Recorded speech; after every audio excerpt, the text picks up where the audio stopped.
လာပါရှင်လာမယ်နှစ်တစ်ကိုမြန်မာနှစ်တစ်ကိုရဲ့အကျုံလွေဥကလာပါနော်မက်ဆာတွေမှာဆိုလို့ရှင်နာမည်အစစလုံးလေးနဲ့ Hostel Plus ရဲ့တွေဟာဆရာမတက်တက်တော့ဟောပြောပေးနေကြပုံစံလေးတိုင်းမှာဟောပြောပေးကြမှာဖြစ်ပါတယ်ရှင်ဒီမက်ဆာအခါသမယမှာထူးခြားမှုတွေအများကြီးရှိရင်ထူးခြားမှုတွေဆိုတာကအကောင်းကြီးမင်္ဂလာအတရားတွေအများကြီးဖြစ်နိုင်တဲ့သက်ဆိုင်ရာစာရာအလျောက်ဖြစ်နိုင်တဲ့ကံတရားတွေလည်းရှိတယ်လို့တတိအများကြီးထားရမယ်ကံတရားကြီးလေးရှိတယ်။မက်ရှအစဝဝင်ချင်းမှာပဲတနင်္ဂနွေအင်္ဂါဗုဒ္ဓဟူတောက်ကြရာဟုဂျိုကြီး9လုံးဟာပူးနေတဲ့အနေထားမှာဆိုဗုဒ္ဓဟူဂျိုဟာ Mercury retrograde တွေလည်းပါတယ်။နောက်တစ်ချက်ကကြတော့ဒီကာလ2လပိုင်း3လပိုင်းကာလတွေမှာနေချက်လချက်ဖြစ်စဉ်နေရလဲရှိသွားသေးတယ်ပေါ့နော်။အခုဒီ2လပိုင်းမှာဆိုလို့ရှင်နေချက်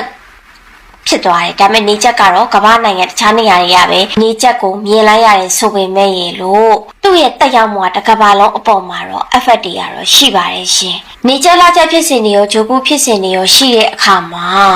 အကိုလုံးအနေနဲ့အရန်သတိထားရမယ်ကာလာလေးတစ်ခုဖြစ်တယ်ဆိုတာကိုပြောကြားပေးလိုပါတယ်ရှင်ဒီအတွက်ဂျိုကူဖြစ်စဉ်များနဲ့ပတ်သက်တဲ့ hostel လေးကိုလည်းတည်တံ့ Facebook မှာ like TikTok မှာတည်တံ့လွှင့်ပေးထားပါတယ်ရှင်ပထမဆုံးအနေနဲ့နာမည်အစအခရာစုစေစောလစာလုံးရဲ့ပထမအုပ်စုပေါ့နော်ဆိုတို့ဆိုင်တို့စောတို့လအခရာနဲ့စတာအကုန်လုံးပါတယ်အဲ့ဒီနာမည်အစအခရာလေးအနေနဲ့မှာစာချုပ်စာတမ်းနဲ့ပြုလုပ်ရမယ့်ကိစ္စတွေအထူး view site သတိထားပေးပါကျန်တဲ့ပညာရေးနဲ့သားသမီးကိစ္စရဲ့ဒီမှာတတိထားပေးပါရရရာလေးတွေအနေနဲ့မှာတော့ကြောင်စာခွေးစာဒါနပြုပေးတာမကြာခဏပြုလုပ်ပေးလို့ရပါတယ်ရှင်စုစီစောလာအုပ်စုပြီးတော့ဗတ်တချိုက်ဝါအခရာနဲ့စာရီဒီအခရာပိုင်ရှင်လေးတွေအထူးတတိထားပေးပါအထူးသဖြင့်အိုးအိမ်နဲ့ပတ်သက်တဲ့မိရထင်းကိစ္စကိုယ့်ရဲ့လုပ်ငန်းဝင်ဆက်ရောကိုယ့်ရဲ့အလုပ်ရုံကြီးတွေကိုယ့်ရဲ့အိမ်ကေဟာကြီးတွေမိရထင်းနဲ့ပတ်သက်တဲ့ကိစ္စတွေရဲ့အီရန်အင်ဒိုနီးရှားစတော့အခရာနဲ့စတဲ့နိုင်ငံတွေရဲ့အရေးကိစ္စတွေမှာတတိထားပေးရမယ်အဲ့ဒီနိုင်ငံတွေမှာမီးလောင်တာစစ်မရေးရနဲ့ပတ်သက်တာမီးတောင်ပေါက်ကွဲတာလေပြင်းမုန်လိုက်တဲ့တာငလျင်နဲ့ပတ်သက်တော့ကိစ္စရက်တွေမျိုးတွေဖြစ်လာနိုင်တယ်ဗတ်တချိုက်ဝါအခရာသမားတွေအိမ်စာချုပ်ချုပ်မယ်ဆိုလို့ရှိရင်အထူးဂရုစိုက်တတိတိုက်ဆောက်ရှားပေးစီလိုပါတယ်အလောက်ကငွေရေးကြေးမှာ problem တွေရှိလာနိုင်ပါတယ်ဒီ3လပိုင်းကတော့လေဆရာမအနေနဲ့ပြောကြရတာအရင်တော့အားတော့မရှိနေဘူးပေါ့နော်ဘာဖြစ်လို့လဲဆိုတော့ဂျိုဘူးတွေနေချက်တွေလာချက်တွေဖြစ်သွားတဲ့အတွက်ကြောင့်မလို့ဖြစ်ပါတယ်ရရလေးအနေနဲ့ငါးလွတ်တာငှက်လွတ်တာမျိုးတွေပြုလုပ်ပေးလို့ရပါတယ်ရှင်နောက်တဲ့နာမည်အစအခရာဟအခရာသမားလေးဟအခရာသမားလေးတွေကငွေကြေးနဲ့ပတ်သက်တဲ့ကိစ္စရပ်တွေမှာတတိထားအလောက်ခိုင်အပြောင်းလဲရှိလာနိုင်တယ်ယောဂဗျာအနေနဲ့ပတ်သက်လို့ခါအောက်ပိုင်းနဲ့ပတ်သက်တဲ့ယောဂဗျာအကုန်လုံးကိုဂရုစိုက်တတိထားပေးရပါမယ်ရှင်ငွေကြေးအလင်ခံရတာမျိုးလေးတွေရှိနိုင်တက်ပါတယ်ဟာအခရာသမားလေးတွေအနေနဲ့မှာတော့ရရရာလေးတွေအနေနဲ့ကြောင်စာခွေးစာဌာနပြုလုပ်ပေးတာမျိုးတကြီးရဲ့အိုတွေကိုနိုးအေးတိုက်ယူပေးတာမျိုးဇီးဖြော်ကြီးလှူဒန်းပေးတာမျိုးပြုလုပ်ပေးလို့ရပါတယ်ရှင်နောက်တဲ့နာမည်အစအခရာမအခရာသမားလေးတွေမအခရာသမားလေးတွေတတိထားပေးပါမိပြက်ဆွေပြက်ကန်ရှိတယ်အိမ်တော်ရေးလူမှုရေးပြဿနာကန်ရှိတယ်နောက်တစ်ချက်ကအလုပ်ကိစ္စမှာကိုထင်တိုင်းမပေါက်တတ်တာမျိုးလေးတွေရှိတတ်ပါတယ်ဂေါရမိုင်းမြတ်စွာဘုရားလိုစိုင်းမွတ်တက်ထားတဲ့ဘုရားမှာမင်းမြို့ပန်းလေးကတ်လူပူဇော်ပေးလို့ရပါတယ်ရှင်နောက်တဲ့အခရာသမားလေးတွေပဆောက်နာကြီးထဝင်ဖဲတာရပင်ဟထိုးအခရာနဲ့စရတဲ့သူလေးတွေဒီအခရာပိုင်ရှင်လေးတွေအနေနဲ့အတွင်းရတိုက်ခိုက်များတတ်တယ်မတော်တဆအမှုကြီးချုံတော်ဖမ်းဆီးခံရတာမျိုးတွေဖြစ်တတ်တယ်သွားတတိလာတတိစားတတိထားပေးပါရှင်ငွေကြေးကိစ္စကလေးမှာတော့သူကပိုရှန်နေတတ်တယ်ငွေကြေးကိစ္စအရင်စိတ်ပီစီးပူလောက်တော့ကရောက်စရာမျိုးလေးတော့မရှိဘူးရရလေးတွေနဲ့အိမ်ရဘယ်မှာထီရွှေကြီးဒုမို့ထီပြူဒုမို့စပယ်ပန်းကတ်လူပူဇော်ပေးရမျိုးပြုလုပ်ပေးလို့ရပါတယ်ရှင်နောက်တဲ့နာမည်အစအခရာရာခုတ်တော်ဝင်းပူနေစားရတဲ့သူလေးတွေနေမကောက်ထိုင်မကောက်ဖြစ်တတ်တာမျိုးလေးအနှဲငယ်ကိုတတိထားပေးပါသားသမီးတွေရဲ့ပတ်သက်တဲ့ကိစ္စရပ်တွေတတိထားပြီးပညာရေးနဲ့ပတ်သက်တဲ့ကိစ္စရပ်တွေမှာစကောလာတွေဘာတွေရှောက်ထားတာဘာညာရှိလို့ရှင်ဆောင်ဝဲပြန်မှရှင်တတိထားပေးပါပူလောင်တော့ကရောက်တဲ့ကာလာလေးတွေဖြစ်တတ်ပါတယ်ရာခုတ်တော်ဝင်းမူသမားလေးတွေအနေနဲ့ရရချင်းမယ်ဆိုလို့ရှင်တော့အိမ်ရဖျားမှာအောက်တပြေစပယ်ပန်းလီလီပန်းစရာလေးတွေကိုကတ်လူပူဇော်ပေးလို့ရပါတယ်လန်တတအလှလေးပြုလုပ်ပေးလို့ရပါတယ်ရှင်နောက်တဲ့နာမည်အစအခရာလေးနားငယ်ရပလက်သမားလေးနားငယ်ရပလက်သမားအလုတ်ရဲ့အိုးအိမ်မိရထင်းကိစ္စတတိထားပေးပါအလုတ်ကိစ္စတွေတတိထားပေးပါတာသမီတို့အပူတော့ကလေးတွေနဲ့နင်းငယ်ရောကြလာပါပြီရရလေးတွေအနေနဲ့မှာတော့ အိမ်ရဖျားမှာပဲထီးပြူသမရွှေတီးလေးလှူပြီးရေအလှူလေးနေရတကာမှာပြုလုပ်ပေးလို့ရပါတယ်ရှင်နမဲအစအခရာက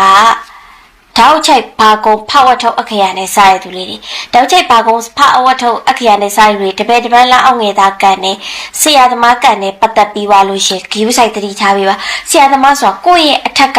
အရာရှိလို့ဖို့ကမဆရာသမားလို့လည်းပြောလို့ရတယ်တပည့်တပန်းဆိုတာကိုနဲ့ချိတ်ဆက်ပြီးလှုပ်ဆောင်တဲ့တပည့်တပန်းနေညီကိုပုံသမားဆွေမျိုးသားချင်းနေမှုရတာတပည့်တပန်းမှုလို့အထက်ရာရှိဆရာသမားနဲ့ကိုနဲ့ပတ်သက်နာဖြစ်ချိတ်မိရမျိုးဖြစ်တတ်ပါလေရှင်ရှယ်ရီယာလေးတွေအနေနဲ့မှာတော့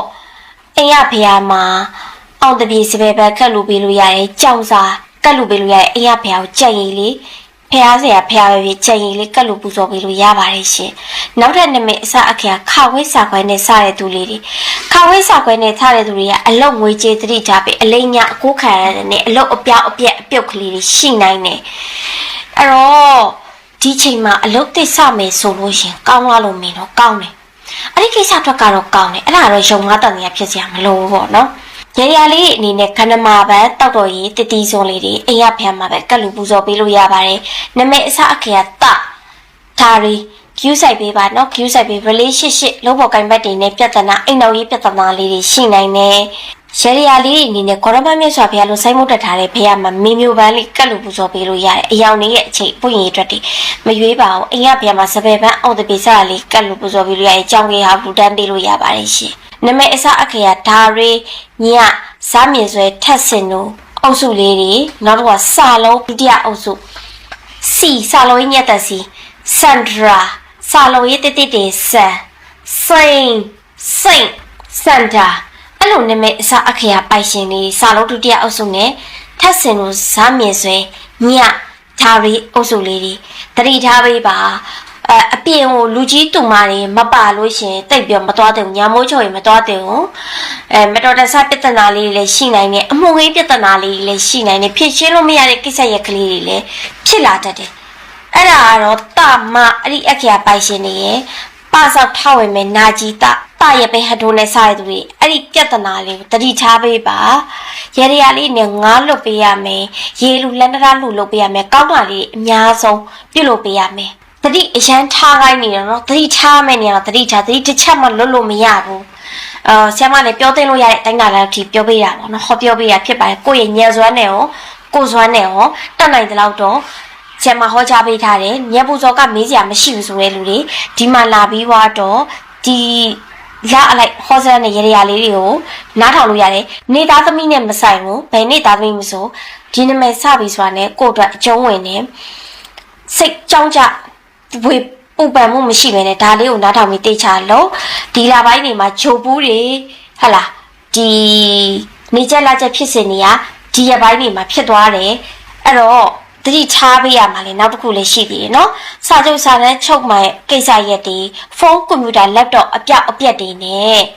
ဒီရှေ့နေတွေလောကမှာရှိတဲ့လူတွေရဲ့ဒီဖေးရင်လောကမှာရှိတဲ့လူတွေရဲ့နောက်တရားဟောစရာတရားဟောပြောခြင်းလောကမှာရှိတဲ့လူတွေကဒီ2လပိုင်း28ရက်နေ့ကနေစပြီးသွားတော့ပေါ့နော်ဘယ်ဒီကျူဆိုင်ရမလဲဆိုတော့ဒီ3လပိုင်း20ရက်နေ့အထိကိုကျူဆိုင်ရမယ်စာချုပ်စာတမ်းနေလေအဲ့ဒီကာလတွေမှာရှောင်ရှားတင်ရှောင်ရှားပေးရမယ်ဖုန်းကွန်ပျူတာလက်တော့အပြက်တွေရှိဒီအင်တာနက်ကြီးနှံဒီကိစ္စတွေမှာ line အဆက်တွေပြတ်တောက်တာမျိုးတွေရှိတတ်တယ်ပေါ့နော်ဟုတ်ပါပြီကျေးဇူးပါအားလုံးမဲ့ဆရာမရဲ့လားစင်ဟောစတန်လေးတွေကိုနားထောင်ပြီးတော့ကျမ်းမာချမ်းသာပေးပြဝေးကြပါစေလို့ဆရာမထက်ထုံမှာဆုတောင်းမေတ္တာပို့တာပေးလိုက်ပါတယ်ရှင်